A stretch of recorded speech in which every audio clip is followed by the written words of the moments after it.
Hello, and welcome to Horns of the Dilemma, the podcast of the Texas National Security Review.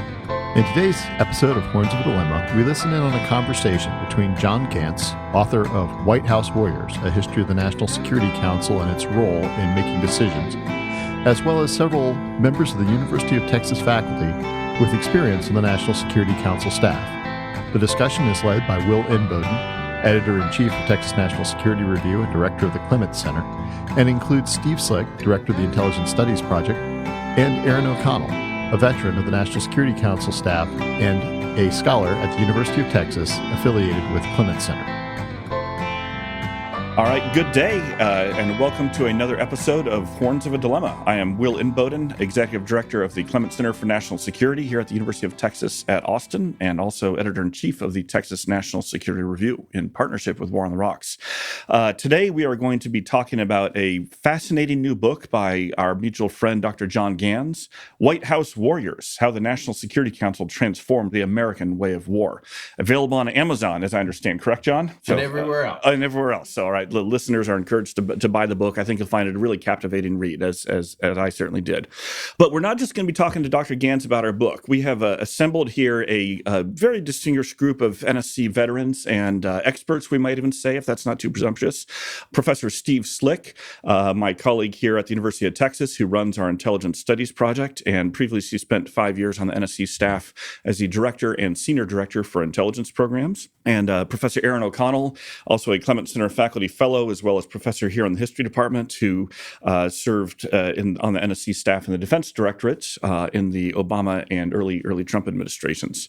And I suppose your host here has a little bit of NSC experience himself. And of course, John has written the magisterial book on it. So if I may be a little presumptuous, I think around our table here, we've got people who served on the NSC staff of 3 presidents and are 6 national security advisors, have done great scholarship on it. So this is the most expertise on the NSC since Brent Scowcroft dined alone, if I may borrow a phrase there. So yes. And let me just, to remind our listeners, since NSC can be somewhat mysterious, and John is helping illuminate that, traditionally there are 3 roles of the NSC staff. It is to first be the personal staff for the president on national security, foreign policy, and defense issues. Second, to coordinate the interagency process, help arbitrate different views, make sure they're all heard, help the United States government arrive at a unified position. And third, to help drive and advocate the president's policies in the interagency process. That sounds nice in a textbook, but our careful listeners will note that there's inherent tensions between those 3 different roles. And so one of the challenges for the NSC are not just that foreign and defense policy is hard and complicated, it's that the very roles, the nature of the beast, are often in tension with each other. And that's why we've seen some of the complications the NSC has endured in the past. So with that, John, let's dive in. Tell us a little bit about the process of researching and writing this book. Why did you focus on the NSC?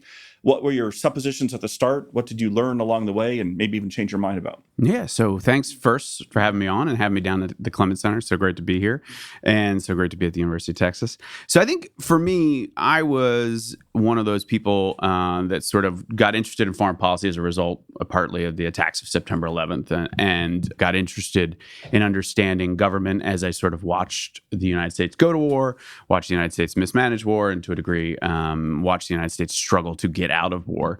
And so for me, I got very interested in how presidents make decisions and went through my master's program and got fascinated by these stories. And as somebody who had worked in Washington on campaigns and up on Capitol Hill, I think for me, the sort of understanding what the presidents do and who helps the president makes these big decisions in war, especially those big decisions that perhaps don't go as according to plan, became sort of just kind of a little bit of an obsession. And so when I decided to do a PhD, I settled upon looking at presidents making decisions in war and figured the NSC was an understudied player in that game. I think that when you look at the sort of classic books on this topic, whether it's, Cuban Missile Crisis books or to a degree, some of the books about Bush 41, right, and George Bush and Brent Scowcroft, you sort of get a sense that it's the biggest, most powerful people in the world coming around a table and coming up with what to do.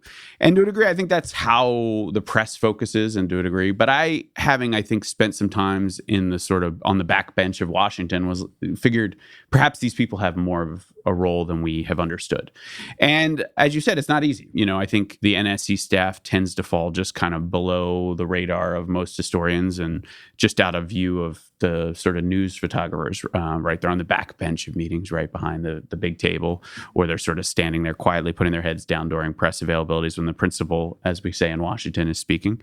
And so finding the sort of guys behind the guy and the gals behind the guy, but this is really also they're a little bit deeper than that. So I basically went about the task of digging in archives and looking for names and looking for what they worked on. And to a degree, just sort of followed that through and ended up looking at 10,000 documents at 9 different archives and ended up speaking with dozens of staffers and their bosses and was able to sort of come up with a story that showed what the NSC staff members in each presidential administration did during sort of military operations. And, it's not like a holistic view of the NSC. It's really sort of a personal view. But I think that those personal stories tell us a lot about how the presidency has changed, how American foreign policy has changed, and to a degree, how Washington has changed. And what I wanted to do with the book was basically try to help Americans understand their government and where it's gone right and to a degree where it's gone wrong. Yeah. Well, wonderful. And one thing that really jumped out at me about the book, which makes it unique, is, as you mentioned in passing, the focus on the NSC staff. There've been a couple books before written on the NSC, David Rothkopf on the overall, policies that were developed, Mac Dessler and Ivo Dalder on the National Security Advisors. But yours is the first one I'm aware of that actually focuses on the staff, who I think, as you show, play a often unseen but role of outsized influence. Mm-hmm. So, Steve, speaking of NSC staff, let's turn to you now, because even those few people who do know much about the NSC usually think about State Department and Pentagon and Treasury equities, but the intelligence community has a particularly significant set of equities with the NSC, but those are even less understood. So what can you tell our listeners about what the Intelligence Directorate does on the NSC staff, what the role is there, and then anything you learned from John's book, maybe anything you think John's book might have gotten wrong? Well, let me start with this second question. Well, first off, good morning. Welcome to everybody. Congratulations to John. I enjoyed reading the book. I found it largely consistent with my own experience, and I think you've done a very valuable service here, sort of bringing to light and explaining what is a little understood or maybe misunderstood institution that's important to presidential decision making. So thanks for doing that. Will, you ask a question about intelligence in the National Security Council. It's true that there are intelligence officers throughout the White House itself, in the Situation Room and in most of the substantive and geographic directorates of the National Security Council. They're to provide expertise and energy and support to the policy process. But the Intelligence Programs Directorate that I was privileged to lead is a little bit different, has a little bit different history. And without taking up too much time, we have to go back to 1947 to find the inception of that relationship between intelligence and the National Security Council. We're going back to the creation, everybody. As many of your listeners, and certainly all of us, are acutely aware, President Truman in 1947 signed the National Security Act that created the institutions that dominated U.S. foreign policy making throughout the Cold War. These included not just the National Security Council itself, but in a stroke of a pen, the Central Intelligence Agency and the modern intelligence community. And if you go back and look at that piece of legislation, the relationship between the National Security Council and the new CIA and the other intelligence agencies of government is quite clear. The intelligence community exists to provide information support to the National Security Council and the president, and on occasion, under specific circumstances, also to carry out the president's orders or orders conveyed through the National Security Council. So this is a tried and true, a deep relationship. Now, specifically, and Steve, just to clarify, the thing about the president's orders, that's referring to covert action programs? I am. I'm trying to. I apologize for the euphemisms, but actually the name of the directorate at the NSC itself is called the Intelligence Programs Directorate, which is little more than a euphemism for covert action. When you're in Washington, when you're invited to a meeting and the topic of discussion is an intelligence program, you understand you're going to talk about covert action. Yeah. So for our listeners, when Steve says carry out the president's wishes, it's not, hey, please get me a glass of milk. This is a little more robust. Yeah. Or in the words of, I'll paraphrase from the 1947 National Security Act, or other functions as the president of the National Security Council may from time to time direct. Okay.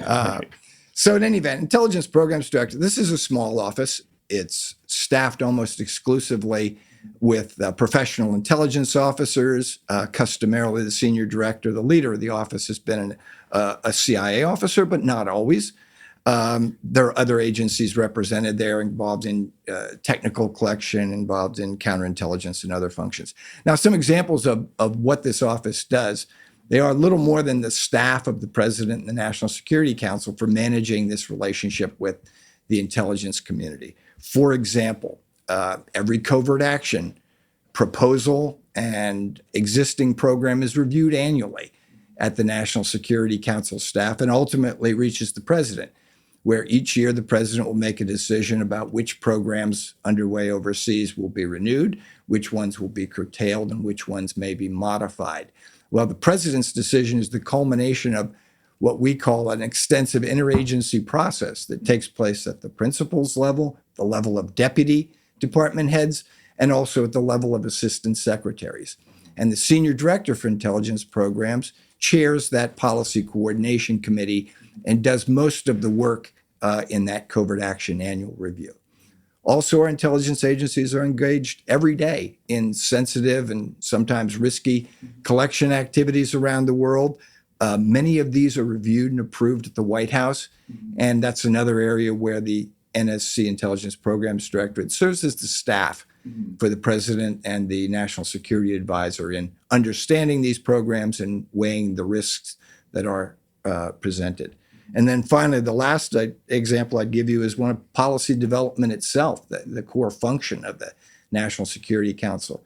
I was privileged to be part of the NSC staff when President Bush was presented with the recommendations of the 9/11 Commission for restructuring government based on lessons learned from the tragic 9/11 attacks, the WMD Commission, which presented a new set of recommendations for reform and restructuring based on the failed intelligence assessments of Saddam Hussein's weapons of mass destruction. And so these were important policy-making matters. They resulted ultimately in legislation passed by the Congress in 2004 that essentially restructured the intelligence community more significantly than it had been since 1947. And the work that went into evaluating these options, deciding which of these recommendations to accept and which to defer and which to reject, this was work done in the policy development arena by the intelligence programs and the legal counsel at the National Security Council. And so in sum, it's an incredibly intimate relationship. There are special authorities that the president has delegated to the National Security Advisor, and the group of professionals I led essentially served the president's interests and served as his staff in these functions. Right. And I think a key takeaway there for, again, our listeners is, CIA is not some rogue entity up there in Northern Virginia, but rather it's, so much of its authority, its responsibilities, its actions are being derived and coordinated from the National Security Council staff, in turn serving the president. So, John, you wanted to... I just wanted to add one thing to what Steve said, which I as somebody who's written a history of the NSC, I try to stop starting every conversation with, in 1947. But now that Steve's broken the dam, I can sort of lead back to 1947. Exactly. I can add the point, which is what I think I try to explain to Americans and students and everybody else, and even people in Washington who have so little appreciation for this, is the body that exists and on the third floor mostly of the old executive office building, which is the building right next to the White House, which is where most of the NSC staff sits, though it's gotten bigger and sits in different places. Some are in the Situation Room in the basement of the White House and things along those lines. What has evolved is really not so unintentional and so to a degree the result of sort of the growth of government, the growth of the presidency, and the sort of breadth of America's interest as the world has changed. Because in 1947, when they were creating this, the National Security Council, which itself was part of the sort of power brokering that went on to try and get the armed forces to unify, right? This was basically the deal Truman's White House took in order to get the Navy and the Army to come together in one organization, right? Because otherwise the Navy was very threatened. They were going to lose their autonomy. They were going to lose their seat at the table. So Truman was like, sure, we'll create a National Security Council. And that Congress sort of envisioned it. Let's get all the big names in a room. That's how they'll integrate policy. That's how they'll integrate economic policy, diplomatic policy. It's how they'll get the advice from the intelligence agencies, get the military to have a seat at the table. And they basically said, if we want all these big names to show up on time, if we want them to know what they're going to talk about, and we know what they said, we're going to need a staff. And they created a little executive secretary role, which was the staff is in this giant law, the National Security Act of 1947 is pretty small, right? I mean, the staff is one line, and the law is huge, right? It reformed all of the national security enterprise. And so from that one little line has grown this sort of mighty institutional player in the middle of Washington. And so I think for me, that was to a degree a surprise as I sort of went into this, is understanding how this was never really the plan. That doesn't mean it wasn't the plan, but it certainly wasn't, I think, Congress's original intent. But it also sort of shows that sort of through trial and error, through presidential sort of prerogative, and to a degree, just the nature of policymaking as the world evolved, this need for a player that has an intelligence directorate, that has an Africa directorate, that has a defense directorate, grew in Washington to the point where you have several, couple hundred to several hundred people who serve under the National Security Advisor in Washington. And so I think that piece of it is a surprise. But the second thing you sort of, just to follow up, which was that, and I think Steve did a good job illuminating a lot of this, which was, I think when all of us get into this business, we are driven by popular culture, right? This, whether it's whatever the popular culture about presidents is at the time, whether it's West Wing, whatever it is. I think you envision the NSC gets their influence by walking in and standing in the Oval Office and convincing the president, you have to do X, Y, and Z. And I think that's what I envision. But when you get into it, what you find is a lot more of the work is done way behind the scenes in the sort of policy development game of working with colleagues, whether it's the intelligence agencies, the Defense Department, State Department, and elsewhere, to try and come up with a new idea. Because being willing to say something doesn't mean you have something new to say. And getting something to say is the critical piece for everybody in Washington, and what I think a lot of the staff spends their time on. Speaking of something to say, Aaron, I want to bring you into the conversation, especially on the question of defense policy. And again, for our listeners, Aaron brings tremendous experience to this, not only having served in the Defense Directorate on the NSC staff, but also having served on the Joint Staff. He's a colonel in the Marine Reserves, has deployed different places all over the world. So he's worked with and around the NSC in many different vantage points. The subtitle of John's book is How the NSC Changed the American Way of War. So, Aaron, what is the NSC's role in defense policy? And following up on that, how does the Pentagon generally regard the NSC? Is it an asset, an ally, or an adversary? Right. Good questions, both. Thanks for the book, John. I really appreciate it. So the Defense Policy and Strategy Directorate has the job of coordinating all defense policy on matters that affect or connect to more than one actual cabinet agency or department. So you might think, defense policy, that obviously belongs to the Pentagon, right?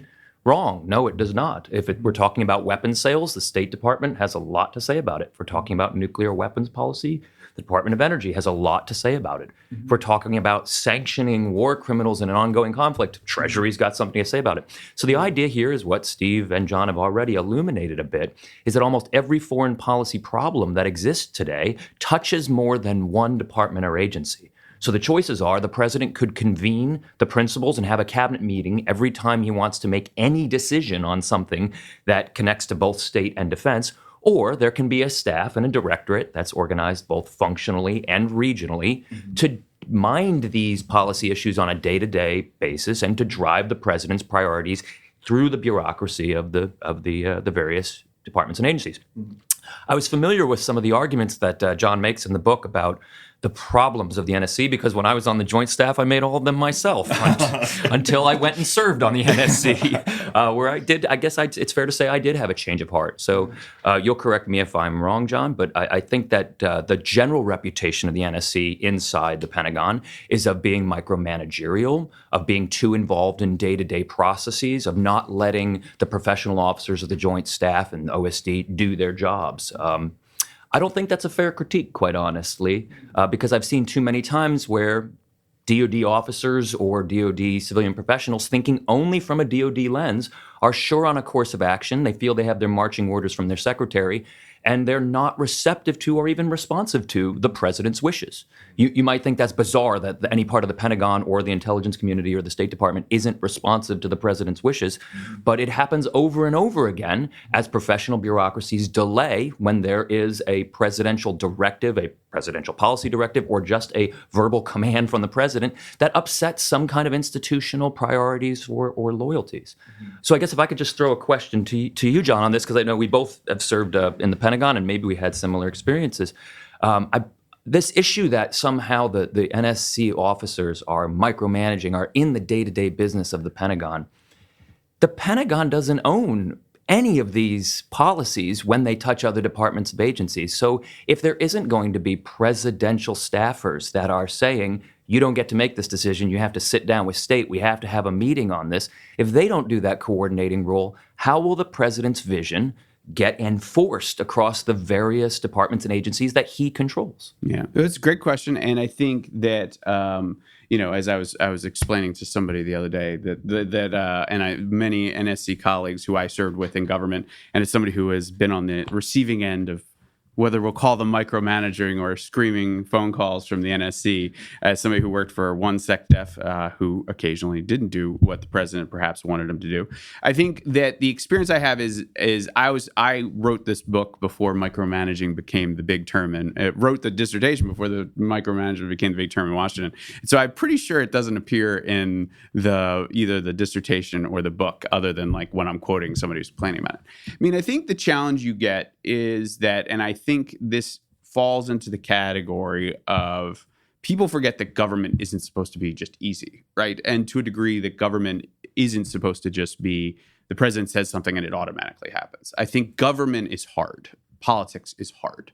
And to a degree, I think that what has happened is that the staff has made it easy on presidents to forget to do the hard work of managing their political appointees in the Defense Department, right? The president picks the Secretary of Defense. The president picks the Undersecretary of Defense. The president picks the Deputy Secretary of Defense. The president picks all of these people. His party picks all these people. His White House picks all these people.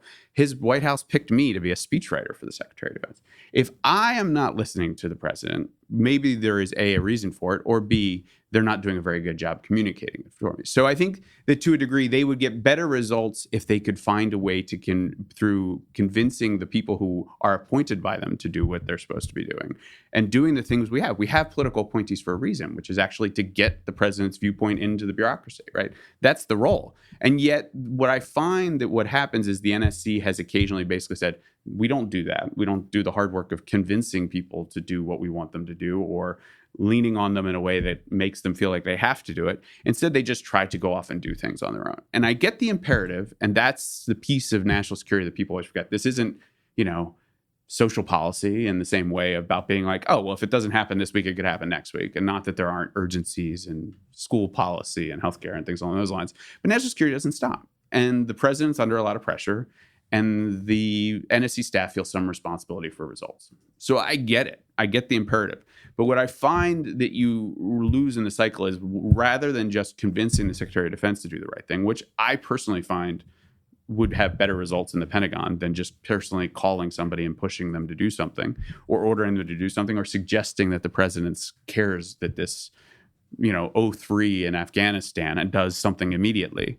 I think the challenge you get is that it's a failure to use government well. And if you fail to use government well, you actually don't institutionalize your prerogatives and your worldview. And to a degree, you lose what you can get, which is the Secretary of Defense, the Secretary of State, being out there advocating for your ideas. So I think that what you do is that it's a short-term solution, which and to a degree, it helps you in the urgent time of national security, but it's a short end viewpoint, right? Like it doesn't actually help you convince people in a year, 2 years, 3 years. And it creates frictions that frankly end up creating more of a cycle of distrust and to a degree a cycle of dysfunction that in the end hurt the president. So I feel as though I agree with you in the sense of I get the urgency of it and you want to pick up the phone and solve the problem today because the president's looking at you and lives are on the line. But in the end, in year 2, 3, 4, it doesn't actually help you that much.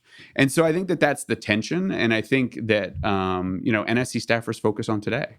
And that's part of the challenge with it. And I think part of the difference and worldviews that come with where you stand depends on where you sit, the famous Graham Allison line, is to a degree like what you're worried about. Are you worried about today? Are you worried about next year, a year from now, next week? What are you worried about? And to a degree, that's a tension that is really hard to resolve. And to a degree, the growth of the staff has meant that the president hasn't resolved it. Especially recent presidents haven't had to resolve it. Steve, I want to bring you in on this question from the intelligence community vantage point. And again, spoiler alert for our listeners, a large part of John's book is a cautionary tale of what can go wrong with NSC staff that he argues has grown more powerful and less accountable over time. And that's John wants to say that is not a happy trend. So, Steve, in addition to your several years of service on the NSC staff, you also had over almost 3 decades of service as a CIA officer. Do any of these concerns that we've heard John and Aaron talking about from the defense policy vantage point resonate with the intelligence community? Has NSC staff ever veered off course in matters of intelligence? Loaded question there. Never. Has IC ever felt micromanaged or inappropriate? So anyway. As a member of the Defense Directorate, I'm happy we're not talking about Oliver North right now. Well, his specter looms large over the conversation, and I'll admit looms large over the functioning of the Intelligence Programs Directorate at the NSC. In fact, if I'm not mistaken, for 5 years I occupied Oliver North's office, and so it was a daily reminder. Yeah, so policy entrepreneurship, right? Or what's the correct role for an NSC staffer, even a relatively senior staffer who's a commissioned officer in the president's administration? It's a real issue, and I'll cut to the chase and tell you, I think the way to manage it and control it is not only in selecting the right kinds of people to serve on the NSC staff, but also the leadership by the National Security Advisor and their team. I had the tremendous privilege of working for Condi Rice, Steve Hadley, and ultimately Jim Jones after the transition. But most of my time was spent working for and with Steve Hadley, who's an exceptional public servant, probably somebody we're going to hold up later in this conversation as a model for how to do the job. And so, as Will said, I actually came to this job with about 20 years of operational experience. I had been involved in some of the covert action programs that were underway and were now subject to my review. I had participated in some of the sensitive collection operations that were being reviewed and recommended to the president that he undertake. And I had strong views on how the intelligence community might be reorganized and restructured to make it more effective. And the problem was, or the challenge is for anybody in that position, is how to sublimate your views and ensure that you're doing the work of the president, the work of the country, and not prosecuting your personal interest. And I'll quote Steve Hadley here on this. I succumbed to the temptation several times to get involved, get interested in a specific operation or a specific activity, to become an advocate for a point of view. And Steve used to gently, diplomatic, in his inimitable way, pull me aside and say, Steve, if you're not engaged in prosecuting one of the president's highest priorities or resolving an interagency dispute, I want you to stop and allow the president's appointees who've been confirmed by the Senate to do their jobs.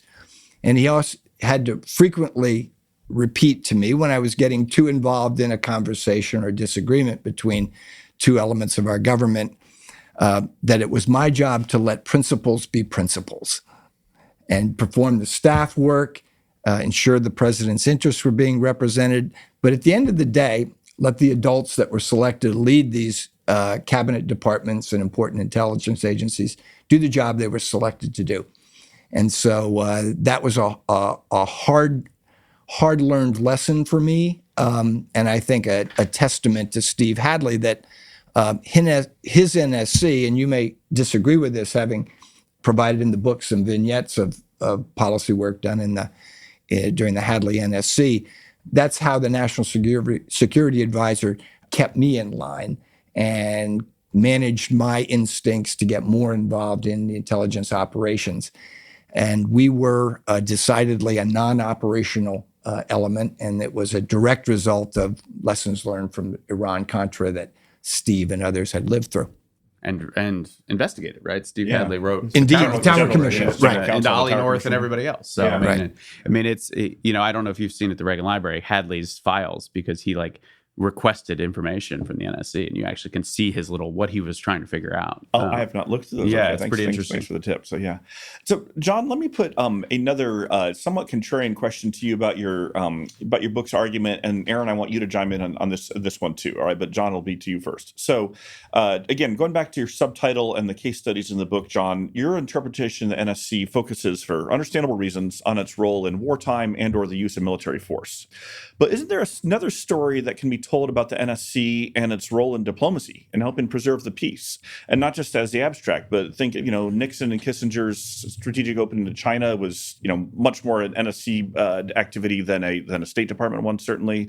NSC played an important role with President Carter and Camp David, the Reagan and Bush 41 NSCs and the peaceful end of the Cold War, the Obama NSC and the Iran nuclear deal. And again, I'm not saying other departments, agencies didn't have a role, but those are all designed to keep the peace, preserve the peace, restore peace. These are not necessarily about using military force, and there's an important NSC role there. So is there another book that could be written on, rather than White House warriors, White House peacemakers and the role of the NSC? Yeah, I mean, I guess that probably would have gotten a different subset to buy the book. It's a good question. I would say, in some ways, I think the story of the NSC State Department relationships, actually, it's a shorter story. In part because the State Department, I think, has genuinely surrendered its primary role in both diplomacy and, to a degree, the development of foreign policies to the NSC, pretty much starting since the beginning. I mean, George Marshall, who was Secretary of State at the time, 1947, basically his only complaint about the creation of the NSC was he didn't want the head of it to have the title director, right? That was his only beef. He was like, the Secretary of State will have a relationship with the president, I'll be fine. And I think that in some ways, the State Department should have seen the NSC as a bureaucratic threat, right? That it would subsume it. And to a degree, I think it really has. I mean, I think that generally speaking, the State Department still functions as its consular roles, its in-country roles. But in Washington, I think state has struggled in the NSC system, right? They've struggled since they moved from right next door to the president in the old executive office building down to Foggy Bottom, and it's that hideous monstrosity of a building at Foggy Bottom, if I may editorialize. Exactly. But also I think they've struggled as I think Washington has grown a little bit more sclerotic, and I think there's a running theme in this book, which is the rise of the NSC is tied directly to the sort of slow collapse of the State Department as a bureaucratic player in Washington, right? Unless you have a president who directly pulls his Secretary of State into the game, state has, I think, struggled to sort of fight for its bureaucratic equities in Washington in many categories. And to a degree, one of the odd little, I write in the book about how the NSC role has really developed as a part of trial and error and Washington common law. It's not written down, right? There's some things in those memos that are written at the beginning of the administration, but broadly speaking, one of the things that's been oddly accepted is that NSC staffers can do diplomacy, right? They're not supposed to do military operations. They're really not supposed to do a ton of intelligence operations, but NSC staffers are allowed to do diplomacy, right? The best recent example that you didn't mention is Ben Rhodes basically leading all the negotiations that is an NSC staffer under the Obama administration on the opening of Cuba. Yeah. Right. Yeah. He was doing that basically by himself with a I guess there was a state person and I believe an intelligence person sort of who were detailed to the staff who were helping him. But he was doing that, I think John Kerry broadly knew it was happening, but it wasn't, I think, in a day-to-day situation. So you have a situation where I think that's a much less interesting story, though I think, and I think it's tied directly to the State Department growing more bureaucratic, growing fairly more sclerotic. And I think, I quote at one point Richard Holbrooke, who is back in the news today, thanks to a great bio by George Packer, sort of wrote a piece in 1970 basically saying the State Department needed to get better at playing the Washington game. And I think George Holbrooke, who's a little minor character in this book, keeps popping up, demonstrates that states struggled to do that right till the end of Holbrooke's life, right, where he was so frustrated trying to manage and end the Afghanistan war from state because the NSC staff had all the cards in Washington, could play all the cards in Washington, and to a degree frustrated his pursuit to try and get close to the president and to try and end the war in Afghanistan. And so I think that it's a shame. And I think that, I call them White House warriors for a lot of reasons, but not just because they're focused on war, but because I think that they tend to, as somebody who read the book, Mac Dessler, who wrote the book on the National Security Advisor and has been doing this for a long time, sort of sent me a note about it. He said, use the word war a lot. And he said, but I guess there's been a lot of that. And then and I refer to warriors not only just because of the wars that America's been involved in, but also because of the fight in Washington. And I think that the NSC staff has proven very adept at using the power that they have to sort of counter their bureaucratic opponents, their bureaucratic adversaries, their bureaucratic allies. And that's probably nowhere clearer than in the relationship between the White House and the State Department over the past 40 years. All right, Aaron, where do you come down on this question? Is this too narrow of a focus on the NSC staff and the use of force in war? Has the State Department been rendered irrelevant? Well, I think it's reasonable to focus on war. They are, these are the most costly incidents in American foreign policy, both in lives and in dollars. So let's focus on the most important ones. But I am just, I guess, still thinking about this notion in the book and in your comments today, how the NSC staffers are effectively unaccountable or less accountable. And I guess I'd like to ask for some evidence or an anecdote from the book on that point, because I mean, Steve just gave us an example of being held accountable by his National Security Advisor. It is a staff of just 150 people divided into directorates where at any moment a senior director can send a director packing, where a National Security Advisor can send a senior director packing. All of them are implementing the president's priorities, and they're entirely and directly accountable to him in ways that you don't see when you're receiving the president's guidance through a game of telephone that came from the Secretary of Defense down through the Joint Staff, also down through OSD. So speechwriters, of course, are political appointees. NSC staffers are either career officers or appointees.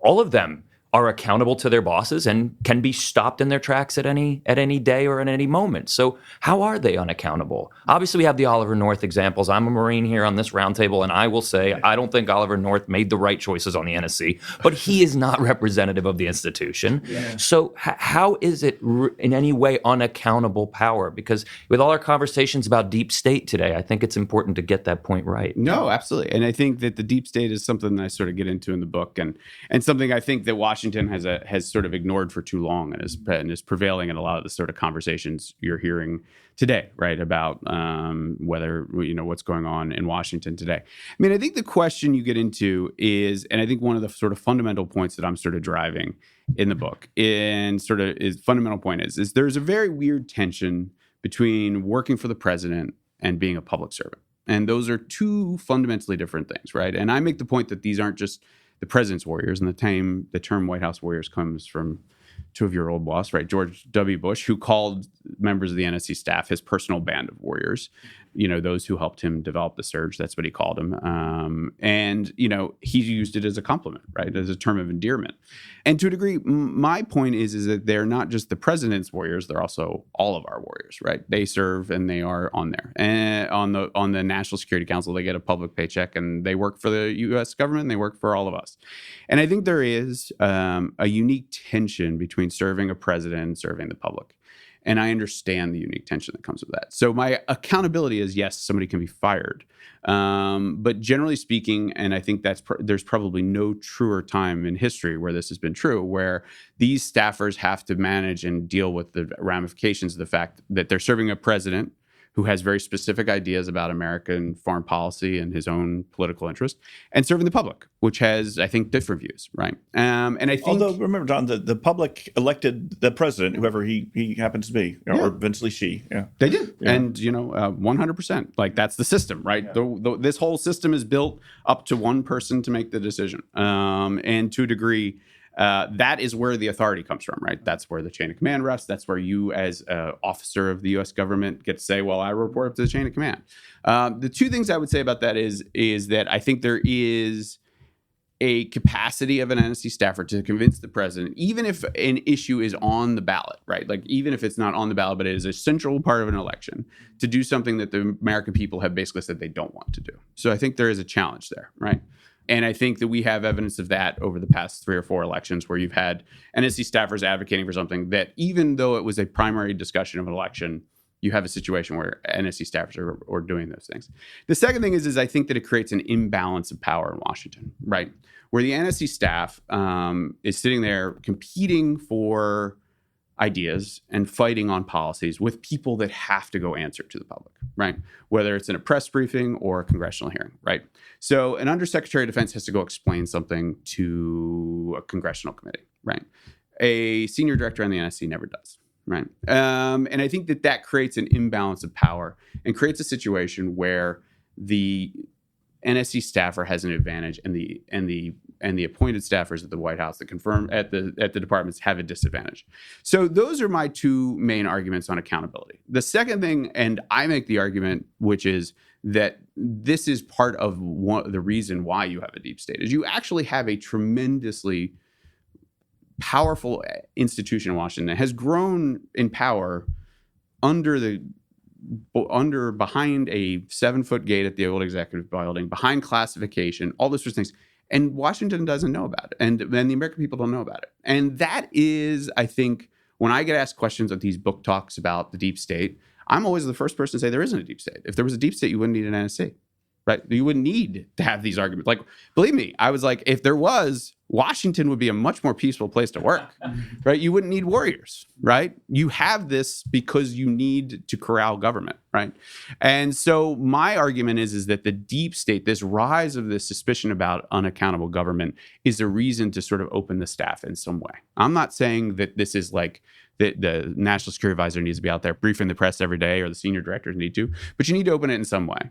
And I think that the challenge you get into is that the president's election does put him in a position, but that the challenge you tend to run into is that means that if an NSC staffer can do an end run on the electorate, if they convince the president to do something that was not necessarily part of the conversation, right? We've had many times in history where presidents have been elected on something and then done just the opposite, right? I think the best example in the book is the surge, right, in 2007, January of 2007, which was, I was working on the elections in 2006. And if there was ever an election that was about a war, it was 2006. And it was a resounding argument that we needed to, if not end the war, at least change course dramatically.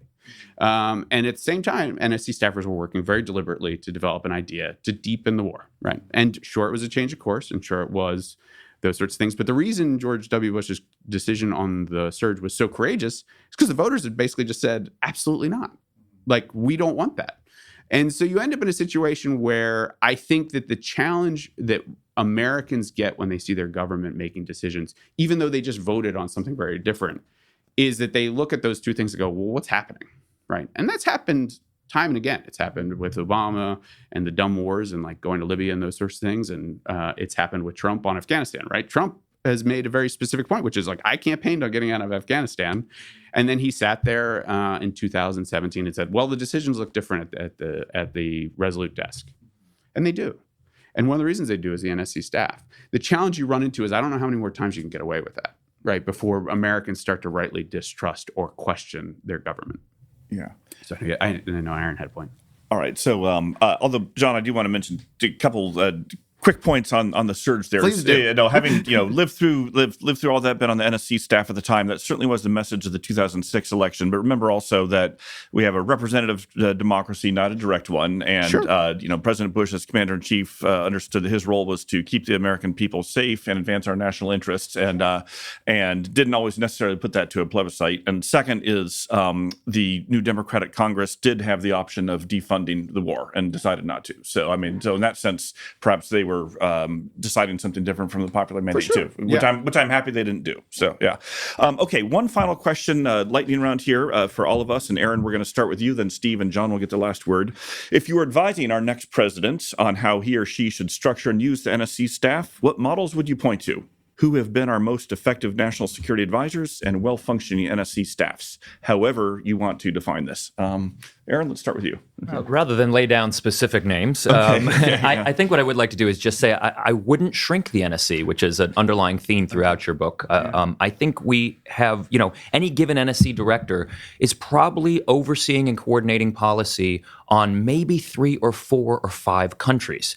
That's very hard. The day-to-day business of running and coordinating foreign policy doesn't need less people. It's hard for me to imagine how having less people trying to get state and DOD, the IC, and Treasury all on the same page would result in better coordinated policy. It seems to me it would rather end up being more haphazard. So your Trump administration example of National Security Advisor McMaster actually changing the president's mind is probably an excellent piece of evidence for your claim about sort of unaccountable power shaping presidential decision making. I think in almost every other administration except the Trump administration, you don't find that. You find the president setting the direction and then the NSC driving that policy through the bureaucracies. I want more of that, not less.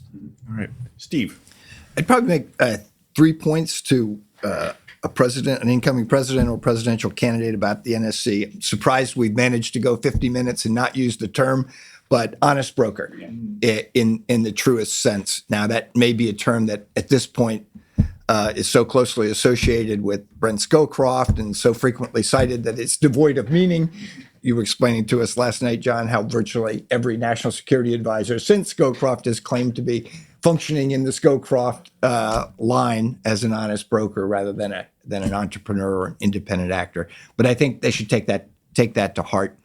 I will name names. I'm biased. I found working on the Steve Hadley-led National Security Council to be an immensely satisfying and collegial experience. It was a great team, and I was proud to be part of it. And I thought he's a role model for future public officials who occupy that job.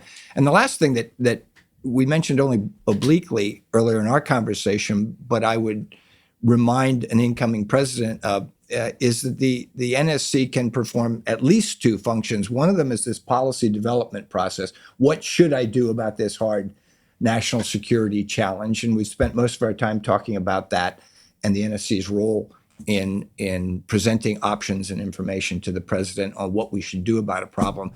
But the flip side of that is implementation. After the president actually makes a decision, we have an enormous government. The intelligence community alone is now 17 agencies, $80 billion. They work directly for the president in the executive branch of government.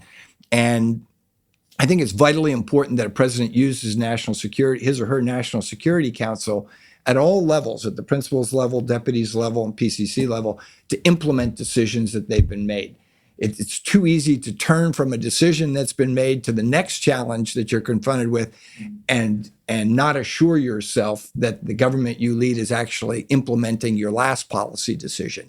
And so this implementation function is something I don't think we did particularly well, keeping track of follow through on the president's decisions. And I think it's a challenge for virtually every national security advisor is using the same tools that he has available to make policy, to implement policy and enforce the president's priorities. John, your thoughts on this question? Yeah, so I think the first thing I'll say is this isn't going to happen in a vacuum, right? So we have to address the real world challenges, which is, I think we are about to enter, I don't know when this will air, but we're about to enter a very, I think, violent moment in Washington in the sense of a investigation, congressional and otherwise, into a massive foreign policy initiative, which is what it's beginning to look like. The president's pressuring. You're referring to the Ukraine matter. Yeah, okay. Where the president pressuring other countries to help him investigate, whether it's, provide intelligence and information to counter either the Mueller report or some of his Democratic opponents in the next election. There will be a massive investigation, right, that is going to come, and that will rip apart Washington in a very specific way, probably the likes of which hasn't been seen since Ollie North, the Iran-Contra affair, because it's going to be opening up government and opening up the national security business for the first time in a very long time. So I think you have that. You also, I think, are going to have a lot of foreign policy challenges that are going to be hot. And so I think the temptation, whether it's Donald Trump, a Democratic nominee, or somebody else, it's a wild time, so who knows where we end up, is going to be, we need a strengthen the presidency. We need to make a bigger staff. We need to fix all these problems. We need to do all these sorts of things. And I will say the only thing that I think is important to remember is the one thing I've learned from all of this, whether it's Brent Scowcroft or anything else, is that trust is the coin of the realm in Washington, right? That we look for 1,000 things when we're like the president's picking his cabinet, right? They get into these bespoke models like team of rivals. They get into like, who's the best person, who's the celebrity, all of these things. But at the end of the day, you need people you're going to trust. And I think that one of the reasons the Bush administration was able to repair the damage of Iran-Contra in Washington is they focused on finding people they trusted in the cabinet.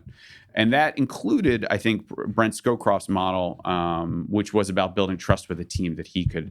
And that's the reason he didn't want a huge team, right? His idea was, I want to be able to meet with everybody. He didn't use email. He basically told them to get rid of the computer when he showed up, and basically wanted to be able to meet with everybody. And I think two things that we tend to not focus on when we're hiring in Washington is management capacity and trust. And those are two central things to good government, right? Not good government in the probably Austin version of it, right? Where, everybody's, reportable and accountable, but just it works, right? And I think that is a thing that we tend to focus on too little. And, I think we have the results that show for it, right? And so I think the reason I say a little smaller is mostly just so the National Security Advisor has the capacity to manage them, right? Like having a good boss, having that relationship where Steve Havlicek can be like, I'm going to explain to you why you shouldn't do that, is very different than I'm going to send you an email at 10 o'clock when I get out of meetings with the president. You're never going to see me face to face, right? Which is, I think, what has tended to happen because the National Security Advisor is super busy and doesn't have the management capacity to do those sorts of things. The second thing is trust amongst each other.